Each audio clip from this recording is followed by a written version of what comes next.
Você se apaixonou pela pessoa perfeita? O príncipe encantado, a alma gêmea? E então o véu se rasgou, e por trás da máscara você apenas viu o caos. O interessante é que muitas vezes você não se apaixonou, na verdade, por uma pessoa, mas apenas por uma imagem que ela criou para que você acreditasse nela. Hoje, se vocês quiserem saber sobre o tema de hoje, fique conosco após o sinal da vinheta.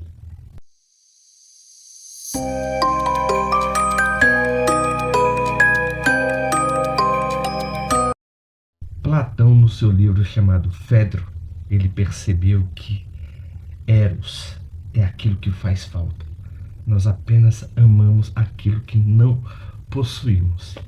E o Eros muitas vezes está por trás de uma carência tão grande do qual que nós não conseguimos nos controlar. O interessante é que quando vemos, por exemplo, sobre a mitologia grega, o deus Eros, ele era filho do deus Poros com a deusa Penúria. O deus Poros era o deus do poder e da ostentação. E a deusa Penúria era a deusa sempre mendicante de carinho e de afeto. O interessante também, vemos dentro da mitologia grega, dois deuses que se apaixonaram, que seria a deusa Afrodite, que é a deusa do sexo e da paixão, né? E o deus Ares, que era o deus da guerra.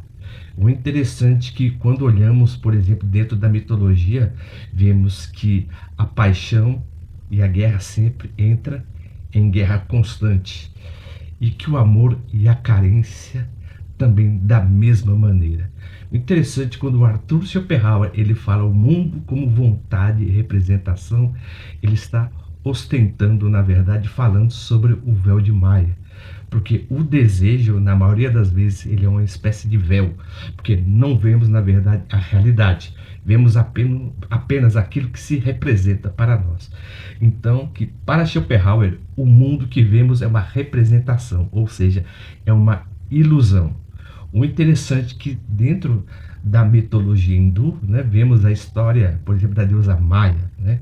Interessante que a deusa Maia, ela tenta seduzir Buda quando Buda estava perto de se despertar. Mas o interessante é que tanto esses deuses da cultura grega, que eu informei conforme também a deusa Maia, que era a deusa dos artifícios e das ilusões, são deuses que são totalmente sedutores. E ao mesmo tempo que são sedutores, eles são caóticos. E na maioria das vezes, eles são a representação da nossa natureza, que é totalmente narcísica. Christian Vance Oersted, em seu livro, né, ele diz o seguinte, O Caminho do Coração, o nome do livro, que os gregos antigos, assim como os hindus, acreditavam que cada interpretação humana, cada ato humano, cada comportamento humano era manifestação dos deuses na nossa alma. Era os deuses falando sobre os seus desejos e as suas vontades dentro dos nossos comportamentos. Mas o interessante é que quando falamos do mundo como vontade e representação, vemos que o mundo, na maioria das vezes, o nosso instinto é totalmente mundano e muitas vezes ele luta pela sua autopreservação e pelo seu desejo e pela sua manutenção. Isso seria uma espécie, vamos dizer assim, de um narcisismo saudável. Tá certo que a palavra narciso, ela vem muito mais para frente. Mas o interessante é que a tradução da palavra narciso vem do deus grego chamado Narcos, né? Ou seja, é aquele que narcotiza consigo mesmo. Ele apenas está apaixonado pelas sensações que tem sobre si. Mas o interessante é que esse deus grego, na verdade, vamos dizer assim, ele apenas era apaixonado pela sua imagem, apenas pela imagem que refletia da sua própria vontade. E o interessante é que tanto o narcisista, ele vai fazer o que para te conquistar? Ele vai criar uma imagem do qual que você acredita que você vai ficar totalmente apaixonado por essa imagem. Então, ele sempre vai te forçar a acreditar na representação que ele faz dele para você. Então, você está sendo treinado, na maioria das vezes, para enamorar uma máscara. Mas o interessante também vemos que o mundo ele é uma vontade cega, né? Mas o que há por trás da nossa vontade e da nossa representação? O interessante é que a vontade, ela anseia por viver. Ela é uma força cega, insaciável, internamente e eternamente sofredora, que seria uma espécie de dukkha, né? O dukkha seria uma espécie de ansiedade. A pessoa sempre luta dentro dos seus próprios anseios, sempre lutando para sobreviver. Interessante que o narcisista, ele sempre acredita que os outros agem, na verdade, como uma espécie de sofrimento para ele, uma ameaça. Então sempre ele vai usar sempre dessa tática, né, de cobrir a sua própria atitude, a sua própria natureza mediante uma espécie de máscara ou de véu. Mas o interessante é que por trás dessa máscara, né, vemos uma vontade que é totalmente encarnada. O narcisista, ele não tem um ser real, um eu ideal, que no hindu é conhecido como anatta, mas na verdade ele é a pura fome, ele é o vazio e o tédio, ele é uma espécie de pêndulo na verdade, que sempre oscila entre, vamos dizer assim, entre o desejo, entre o tédio, entre a raiva, entre o tédio, ou seja, ele nunca está satisfeito. Então o mundo para ele é totalmente representativo. Ele sempre faz aquilo o que a pessoa quer ver. A pessoa, quando quer te iludir, ela só fala aquilo que você quer ouvir. Ela não representa aquilo que ela é. Mas o interessante é que o narcisista, ele faz isso até te convencer. Depois que, quando você percebe quem ele é, na maioria das vezes, você perde a batalha. Nós perdemos a batalha. O interessante é que o intelecto, na maioria das vezes, ele é uma espécie de acidente, ou seja, ele é a forma, né, e a vontade. E a nossa natureza, ela é totalmente irracional e cíclica, ou seja, sempre o instinto, a irracionalidade, ele vai usar da razão para se justificar. Então, muitas vezes, para o manipulador, tudo aquilo que falta para ele, na verdade, é sempre uma espécie de ele ocupar esse vazio do qual que nunca se preencherá. Então, é por isso que ele é um ser totalmente incontrolável, que anseia ocupar esse vazio, na verdade, que nunca ele se sentirá completamente satisfeito. Mas antes de falar sobre o tema de hoje, né, que estou olhando até aqui, né, o microfone, se ele está funcionando normal, que às vezes ele falha, o que eu quero falar com vocês, por exemplo, como é que a atitude que ele trabalha, na verdade, para poder te seduzir, ele sempre vai usar o quê? De máscara. Ele não quer que você veja a verdade, ele quer que você veja a máscara, até que ele se reapresente para você na sua verdadeira natureza. Mas se vocês estão gostando do tema de hoje, se o nosso tema é totalmente relevante para vocês, por gentileza, se inscrevam no nosso canal. Nós publicamos nossos vídeos todas segundas, quartas e sextas às 20 horas. Mas como eu não quero me delongar, eu quero falar, por exemplo, quando a vontade rasga a representação. O interessante é que a vida do narcisista é uma colisão diária entre a máscara e a fome. E isso, na maioria das vezes, é a raiva narcisista. O momento em que a representação dele falha, o que ele vai fazer? E a sua máscara cai, vai sempre mostrar a sua vontade cega, né? Ou seja, que é o pânico e a sua raiva, que é totalmente primitiva e totalmente vazia. O seu sofrimento, na maioria das vezes, é o atrito entre a ilusão que ele te vendeu, na maioria das vezes, e a realidade sombria que o move.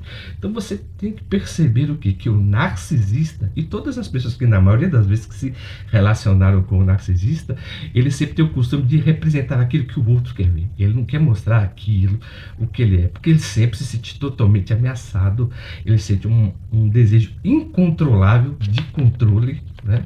Ou seja, ele age de uma maneira totalmente instintiva e muitas vezes ele sempre vai utilizar desse véu, e você tem que rasgar esse véu, mas você rasgar esse véu nem sempre é uma coisa agradável, porque quando você vê a verdadeira natureza da pessoa, muitas vezes você já está até preso, mas sempre eles dão praticamente sinais. Então, por exemplo, o narcisista, ele trabalha espécie totalmente misantrópica, né? Ou seja, ele sempre age dentro da sua vontade e que o mundo é uma espécie de representação. Ele se acha o mais inteligente, ele se acha o mais capaz, ele se acha o mais sedutor, e todas as pessoas que estão abaixo dele, na verdade, são seres vis, seres baixos, sabe? Que ele é da verve do narcisista destruir essas pessoas. Ele sempre tenta destruir o outro para a sua própria manutenção. Ele é uma espécie de um poço sem fim.